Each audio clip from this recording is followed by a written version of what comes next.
जय हिंद दोस्तों, आप सभी का GK GS with Vikas YouTube channel में आप सभी का स्वागत है। आज हम लोग यहाँ पे जो कि महासंग्राम सीरीज का आज हम लोग पार्ट 6 देखेंगे। तो इसमें 50 प्रश्न होंगे जो कि मोस्ट इम्पोर्टेंट प्रश्न हैं। इसको आप लोग एक बार देखिएगा और अच्छा लगे तो प्लीज़ चैनल को सब्सक्राइब, लाइक एंड शेयर ज़रूर कीजिएगा। तो चलिए, यहाँ पे ये हर एग्ज़ाम की दृष्टि से बहुत ही महत्वपूर्ण है ये जीके जीएस के सवाल। इसको आप लोग देख कर ही जाइएगा अपना एग्ज़ाम देने। तो चलिए वीडियो को हम लोग स्टार्ट करते हैं। इसमें 50 सवाल होंगे जो कि हम आगे ही बता दिए हैं। तो चलिए वीडियो को हम लोग स्टार्ट करते हैं। तो यहाँ पे पहला प्रश्न यहाँ पे दिया गया है 51 नंबर प्रश्न में कि सिंधु सभ्यता के संदर्भ में निम्नलिखित कथनों पर विचार कीजिए। सिंधु सभ्यता के संदर्भ में निम्नलिखित कथनों पर विचार कीजिए। पहला नंबर दिया गया है कि यहाँ पर्यावरण के अनुकूल इसका उद्भव नगर नियोजन तथा जल निकासी प्रणाली था। दूसरा यहाँ पे दिया गया यहाँ के लोगों को युद्ध प्रिय नहीं थे। तीसरा दिया गया है सैंधववासी पुनर्जन्म में विश्वास नहीं करते थे। चौथा दिया गया है यहाँ पे कि यहाँ जनतंत्रात्मक शासन व्यवस्था प्रचलित था। तो इसका हो जाएगा ऑप्शन, यहाँ पे हम लोग देखते हैं। तो इसका हो जाएगा ऑप्शन ए, जिसमें यहाँ पर्यावरण के अनुकूल इसका अद्भुत नगर नियोजन तथा जल निकासी प्रणाली था, जो कि बिल्कुल सही है। दूसरा यहाँ पे दिया गया यहाँ के लोगों को युद्ध प्रिय नहीं थे, जो कि बिल्कुल सही है। और यहाँ पे एक चौथा ऑप्शन यहाँ पे सही होगा, जहाँ जनतंत्रात्मक शासन व्यवस्था प्रणाली प्रचलित था। तो इसका हो जाएगा ऑप्शन ए। 1, 2 और 4 इसमें सही है। तो चलिए आगे हम लोग बढ़ते हैं, अगला प्रश्न देखते हैं। अगला प्रश्न यहाँ पे दिया गया है 52 नंबर कि बौद्ध संघ में प्रथम विभाजन हुआ था। तो बौद्ध संघ में प्रथम विभाजन किस बौद्ध संगति में हुआ था, इसके बारे में हमको बताना है। तो यहाँ पे इसका प्रथम विभाजन द्वितीय बौद्ध संगति में हुआ था, जिसका आयोजन यहाँ पे वैशाली में किया गया था। और इस समय ये दो अस्थावीर और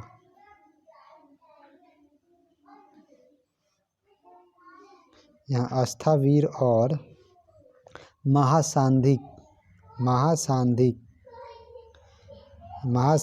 में इसका विभाजन हुआ था, द्वितीय बौद्ध संगति, जिसका आयोजन वैशाली में हुआ था। और ये इस बौद्ध संगति के इसके काल में यहाँ पे कालाशोक नामक शासक थे।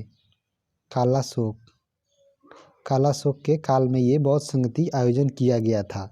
आगे हम लोग बढ़ जाते हैं, अगला प्रश्न देखते हैं। अगला प्रश्न यहाँ पे दिया गया है 53 नंबर प्रश्न है कि 53 नंबर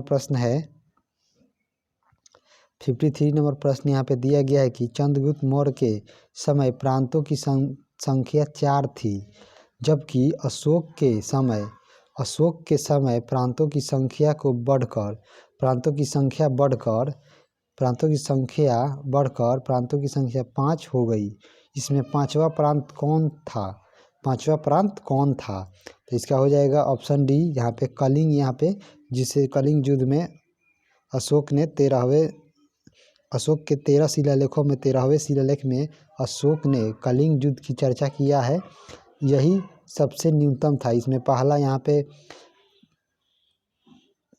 इसका हो जाएगा ऑप्शन डी। आगे हम लोग बढ़ जाते हैं, अगला प्रश्न देखते हैं। अगला यहाँ पे दिया गया है 54 नंबर प्रश्न यहाँ पे दिया गया है कि निम्नलिखित में से कौन सा मंदिर गुप्तकालीन नहीं है?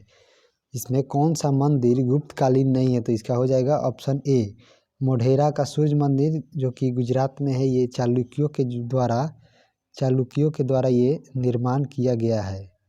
चालुक्य शासक के द्वारा ये निर्माण किया गया है। आगे हम लोग बढ़ जाते हैं, अगला प्रश्न हम लोग देखते हैं। अगला प्रश्न यहाँ पे दिया गया है कि मिलान करने वाला प्रश्न है कि कौन सत्य है और कौन असत्य है। तो चलिए इसमें हम लोग देख लेते हैं। तो निम्न में से कौन सा विकल्प सत्य है? तो कथा सरित सागर के लेखक कौन है? तो यहाँ पे क्षेमेंद्र दिया गया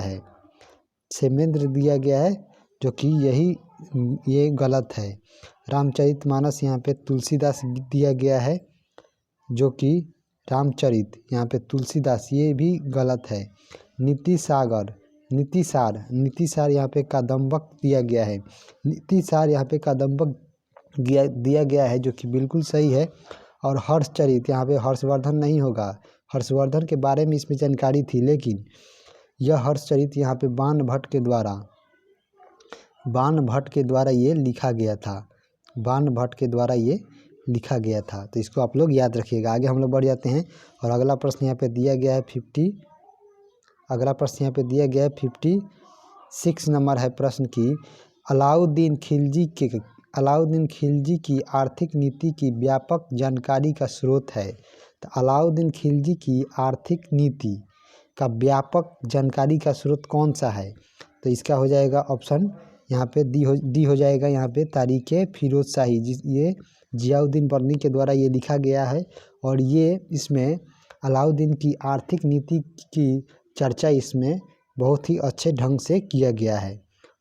आगे हम लोग बढ़ जाते हैं और अगला प्रश्न देखते हैं। अगला यहाँ पे 57 नंबर प्रश्न यहाँ पे दिया गया है कि 57 नंबर प्रश्न है कि बाबर द्वारा रचित बाबरनामा में निम्न में से किस हिंदू राज्य का उल्लेख है? बाबरनामा में किस हिंदू राज्य का उल्लेख किया गया है? तो बाबर के समय में 2 हिंदू राज्य थे, एक विजयनगर था और एक मेवाड़ था। एक विजयनगर था और एक मेवाड़ था। तो इसका हो जाएगा ऑप्शन सी मेवाड़। इसमें ऑप्शन के अनुसार ये हो जाएगा मेवाड़, जबकि उसके शासनकाल में 2 हिंदू राज्य का उल्लेख किया गया है बाबरनामा में। आगे हम लोग बढ़ जाते हैं और अगला प्रश्न देखते हैं। अगला प्रश्न यहाँ पे दिया गया है 58 नंबर प्रश्न है कि 58 नंबर प्रश्न यहाँ पे दिया गया है कि संगमनेर का युद्ध कब हुआ था? तो संगमनेर का युद्ध यहाँ पे 1679 ईस्वी में हुआ था। और यह युद्ध यहाँ पे मुगल वर्सेस यहाँ पे मराठा यानी शिवाजी के साथ हुआ था। ये युद्ध मुगल और शिवाजी के साथ ये युद्ध हुआ था। और इस युद्ध में यह युद्ध शिवाजी के द्वारा लड़ा गया इनका अंतिम युद्ध था, क्योंकि 1680 में शिवाजी की मृत्यु हो गई थी। तो शिवाजी के द्वारा लड़ा गया अंतिम युद्ध कौन सा था? तो ये संगमनेर का युद्ध था, जो 1679 ईस्वी में लड़ा गया था मुगलों के विरुद्ध। आगे हम लोग बढ़ जाते हैं। अगला प्रश्न यहाँ पे देखते हैं। अगला प्रश्न यहाँ पे दिया गया है कि 59 नंबर की माझी प्रथा का उल्लेख का संबंध किस सिख गुरु से है? माझी प्रथा का संबंध किस सिख गुरु से है? तो ये तीसरे सिख गुरु अमरदास से संबंध रखता है। इसका हो जाएगा ऑप्शन ए गुरु अमरदास, जो कि सिखों के तीसरे गुरु थे। आगे हम लोग बढ़ जाते हैं और अगला प्रश्न यहाँ पे देखते हैं।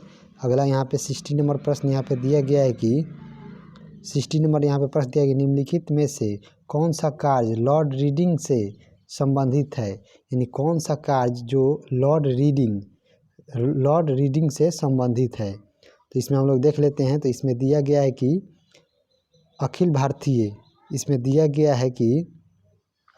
अखिल भारतीय किसान सभा की स्थापना, बाल गंगाधर तिलक की मृत्यु। आगे हम लोग देख लेते हैं अगला और 2 ऑप्शन क्या दिया गया है। तो आगे हम लोग देख लेते हैं अगला 2 ऑप्शन। तो अगला यहाँ पे 2 ऑप्शन यहाँ पे दिया गया है। अगला यहाँ पे दिया गया है 2 ऑप्शन कि रॉलेट एक्ट की वापसी, और यहाँ पे चौथा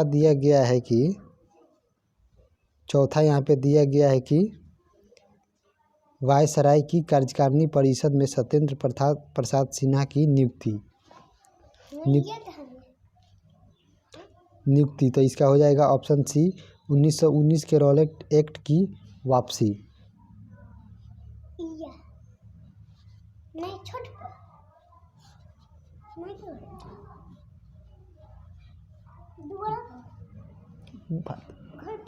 हो जाएगा। आगे हम लोग बढ़ जाते हैं और अगला प्रश्न यहाँ पे देखते हैं कि यहाँ पे क्या दिया गया है। तो अगला प्रश्न यहाँ पे दिया गया है 61 नंबर प्रश्न है कि 1857 की क्रांति के समय जबलपुर से। नेतृत्वकर्ता कौन थे? 1857 की क्रांति के समय गढ़मंडला जबलपुर से नेतृत्वकर्ता कौन थे? तो यहाँ पे शंकर शाह और रघुनाथ शाह थे। तो इस ऑप्शन के अनुसार इसका हो जाएगा ऑप्शन डी शंकर शाह। और इसी के साथ यहाँ पे एक और थे रघुनाथ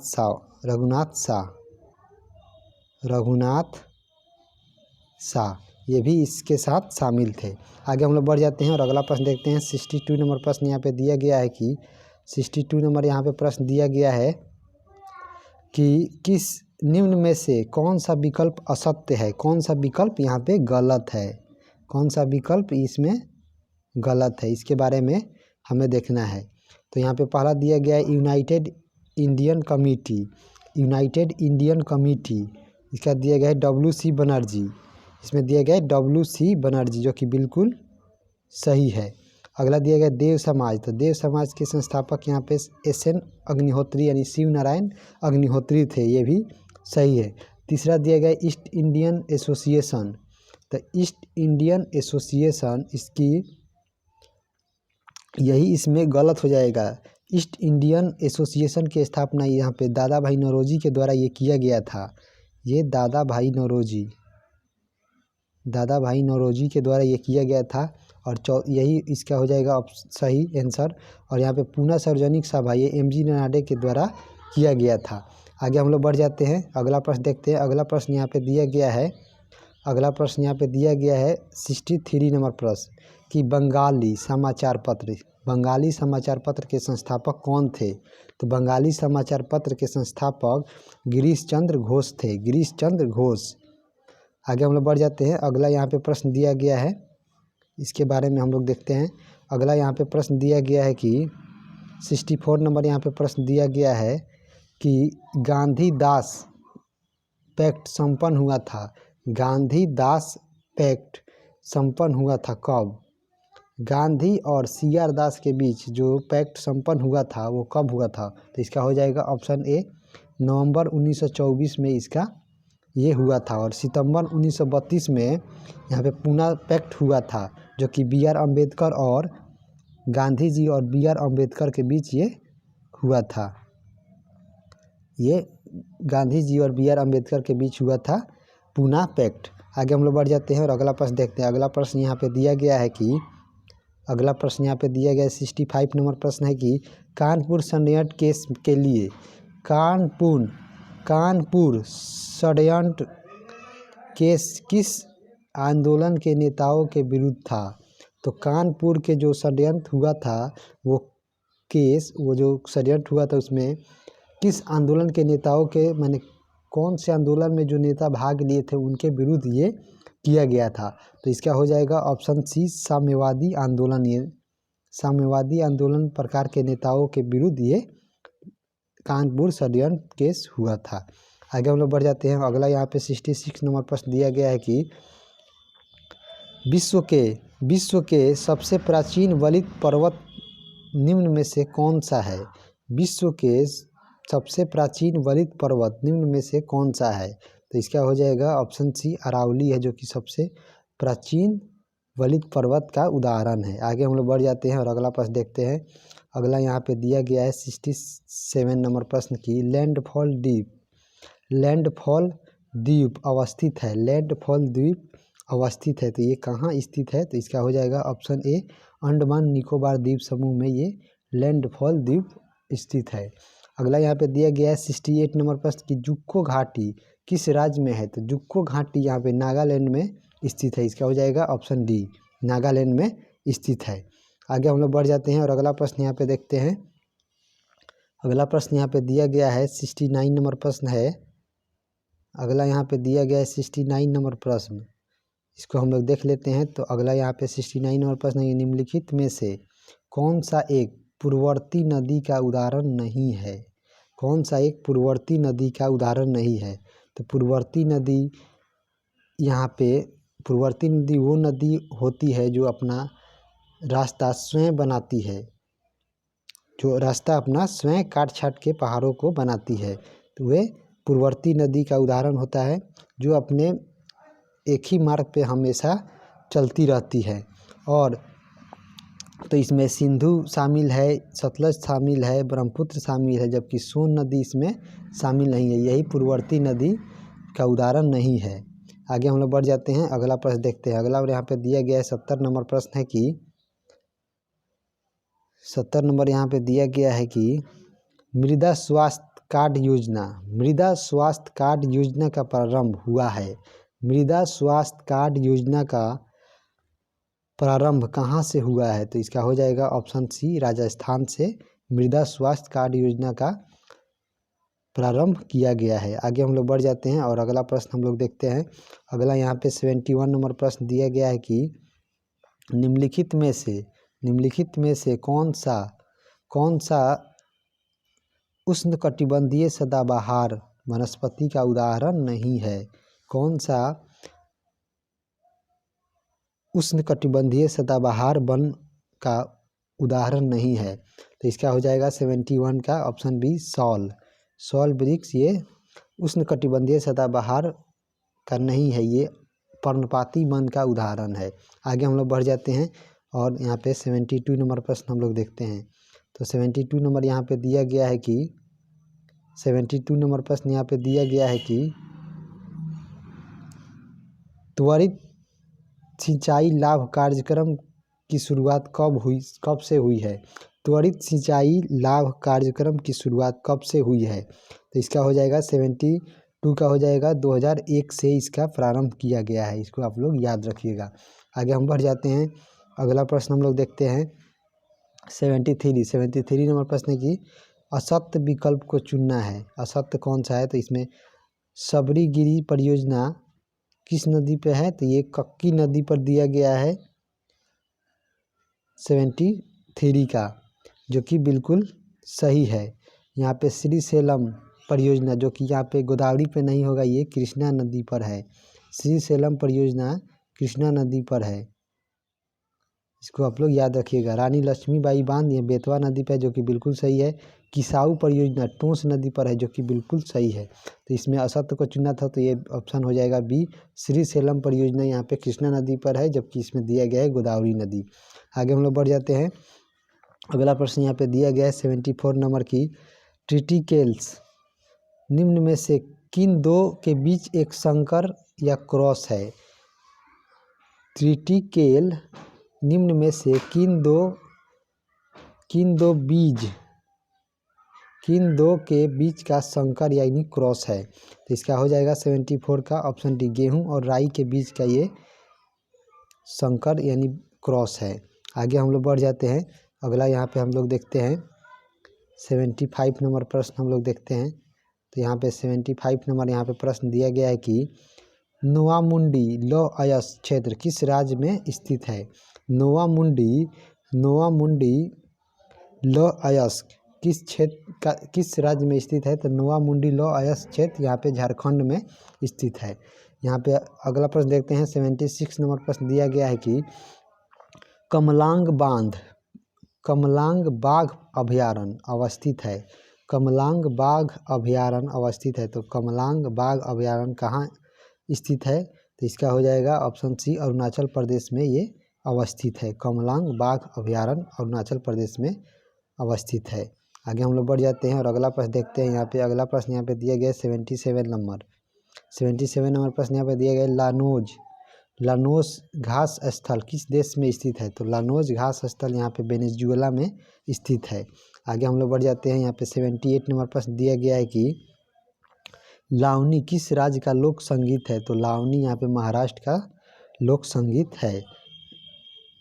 आगे हम लोग बढ़ जाते हैं और अगला प्रश्न देखते हैं। अगला यहाँ पे दिया गया है कि 79 नंबर यहाँ पे प्रश्न दिया गया है कि रियांग किस राज्य की जनजाति है? रियांग किस राज्य की जनजाति है? तो रियांग यहाँ पे त्रिपुरा राज्य की जनजाति है। आगे हम लोग बढ़ जाते हैं और अगला प्रश्न हम लोग देखते हैं। अगला यहाँ पे दिया गया 80 नंबर प्रश्न है कि अलांग सोसिया क्या है? अलांग सोसिया क्या है? तो अलांग सोसिया ये एक विश्व का जहाज पुनर्वर्तन कारखाना है। इसका हो जाएगा ऑप्शन सी, जहाज पुनर्वर्तन कारखाना है अलांग सोसिया। आगे हम लोग बढ़ जाते हैं, अगला प्रश्न हम लोग देखते हैं। अगला प्रश्न यहाँ पे दिया गया है 81 नंबर प्रश्न है कि संपूर्ण राष्ट्रगीत इसका गायन कितने समय में होता है? संपूर्ण राष्ट्रगीत का गायन कितने सेकंड में होता है? तो ये राष्ट्रगीत का है जो कि वंदे मातरम है राष्ट्रगीत, इसको 65 सेकंड में गाया जाता है, जबकि राष्ट्रगान को हम लोग 52 सेकंड में गाते हैं। आगे हम लोग बढ़ जाते हैं। 82 नंबर प्रश्न यहाँ पे दिया गया है कि संविधान सभा का गठन कब हुआ है? तो संविधान सभा का गठन कब हुआ है? तो ये जुलाई 1946 में संविधान सभा का गठन किया गया था। आगे हम लोग बढ़ जाते हैं। अगला प्रश्न हम लोग देखते हैं 83 नंबर प्रश्न यहाँ पे दिया गया है कि संविधान के किस संशोधन के तहत अन्य पिछड़ा वर्ग को शिक्षण संस्थानों में प्रवेश हेतु 27% का आरक्षण दिया गया? किस संविधान संशोधन के तहत? तो इसका हो जाएगा ऑप्शन डी 93वां संविधान संशोधन के तहत ये प्रावधान किया गया कि अन्य पिछड़ा वर्ग को शिक्षण संस्थानों में प्रवेश हेतु 27% का आरक्षण दिया जाएगा। आगे हम लोग बढ़ जाते हैं। अगला प्रश्न यहाँ पे देखते हैं। 84 नंबर प्रश्न यहाँ पे दिया गया कि लोकपाल के अध्यक्ष व सदस्य अपना त्यागपत्र किसको देता है? लोकपाल के अध्यक्ष व सदस्य अपना त्यागपत्र किसको देते हैं? तो इसका हो जाएगा ऑप्शन ए राष्ट्रपति को ये देते हैं। आगे हम लोग बढ़ जाते हैं। अगला यहाँ पे प्रश्न दिया गया है कि 85 नंबर की आपातकालीन उपबंध का प्रावधान ग्रहण किया गया है। तो आपातकालीन उपबंध का प्रावधान हम लोग जर्मनी के संविधान से लिए हैं। आगे हम लोग बढ़ जाते हैं। अगला प्रश्न यहाँ पे दिया गया है 86 नंबर की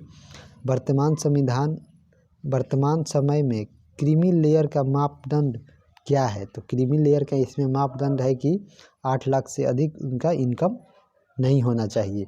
आगे हम लोग बढ़ जाते हैं। अगला प्रश्न हम लोग देखते हैं। अगला यहाँ पे दिया गया 87 नंबर की उच्चतम न्यायालय अपने किस एक वाद में निष्क्रिय इच्छा मृत्यु को स्वीकार किया? उच्चतम न्यायालय ने अपने किस वाद में निष्क्रिय इच्छा मृत्यु को स्वीकार किया? तो इसका हो जाएगा ऑप्शन बी हो जाएगा इसका अरुणा रामचंद्र शानबाग बनाम भारत संघ 2011 के इस वाद में सुप्रीम कोर्ट ने निष्क्रिय इच्छा मृत्यु को स्वीकार किया। आगे हम लोग बढ़ जाते हैं। अगला प्रश्न यहाँ पे दिया गया 88 नंबर प्रश्न है कि नीति निर्देशक तत्वों का राज्य प्राधिकारियों के लिए शैक्षिक महत्व है, उपयुक्त विचार किसका है? ये विचार किसने दिया कि नीति निर्देशक तत्वों का राज्य प्राधिकारियों के लिए शैक्षिक महत्व है? तो इसका हो जाएगा 88 का हो जाएगा ऑप्शन डी। यहाँ पे BN राव के द्वारा ये कथन कहा गया था। आगे हम लोग बढ़ जाते हैं और अगला प्रश्न देखते हैं। अगला प्रश्न यहाँ पे दिया गया 89 नंबर की उपराष्ट्रपति द्वारा राष्ट्रपति के कर्तव्यों का निर्वहन संबंधी प्रावधान का उल्लेख है। उपराष्ट्रपति द्वारा राष्ट्रपति के कर्तव्यों का निर्वहन संबंधी प्रावधान किस अनुच्छेद में किया गया है? तो इसका हो जाएगा अनुच्छेद 70 आर्टिकल 70 में ये प्रावधान किया गया है हमारे संविधान में। आगे हम लोग बढ़ जाते हैं। अगला प्रश्न यहाँ पे देखते हैं 90 नंबर प्रश्न हम लोग देखते हैं। तो 90 नंबर यहाँ पे प्रश्न दिया गया है कि आर्टिकल 137 सर्वोच्च न्यायालय अनुच्छेद 137 सर्वोच्च न्यायालय को शक्ति प्रदान करता है। कौन सी शक्ति प्रदान करता है? तो अनुच्छेद 137 में यह प्रावधान किया गया है कि सर्वोच्च न्यायालय अपने निर्णय को पुनर्विचार के लिए अपने निर्णय पर पुनर्विचार कर सकता है। तो इसका हो जाएगा ऑप्शन सी अपने निर्णय पर पुनर्विचार के लिए ये 137 इम्पोर्टेंट है। आगे हम लोग बढ़ जाते हैं और अगला प्रश्न यहाँ पे दिया गया है 91 नंबर की निम्नलिखित में से कौन सा राष्ट्रीय हरित अधिकरण नेशनल ग्रीन ट्रिब्यूनल की सहयोगात्मक पीठ नहीं है?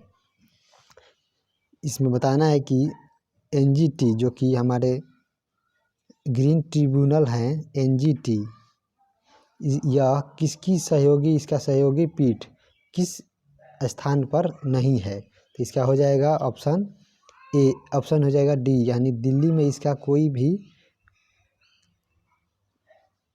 सहयोगात्मक पीठ नहीं है, यहाँ पे इसका मुख्यालय है।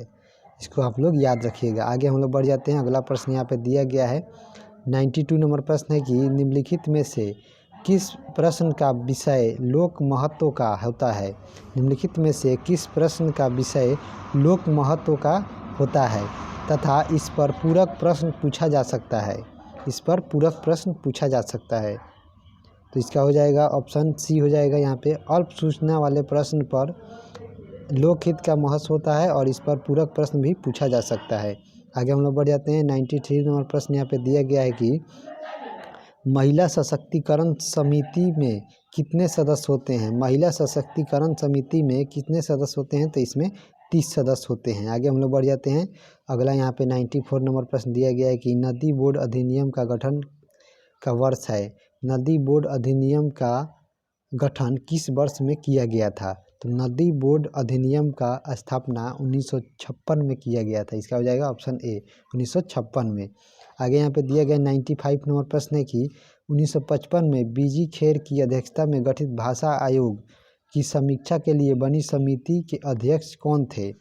1955 में बीजी खेर की अध्यक्षता में गठित भाषा आयोग की समीक्षा के लिए बनी समिति के अध्यक्ष थे। तो इसमें कौन थे इसके अध्यक्ष, तो इसका हो जाएगा गोविंद बल्लभ पंत इसके अध्यक्ष बने थे। तो इसका हो जाएगा ऑप्शन डी। आगे हम लोग यहाँ पे 5 यहाँ पे मैथ का सवाल इसमें दिया गया है 5, इसको हम लोग नहीं देखेंगे। यहाँ पे जीके जीएस का ही केवल हम लोग देखेंगे। तो आज के लिए ये इतना ही। और प्लीज़ जो भी इस चैनल पे नए हैं प्लीज़ चैनल को सब्सक्राइब, लाइक एंड शेयर ज़रूर कीजिएगा अपने दोस्तों के साथ। तब तक के लिए जय हिंद दोस्तों।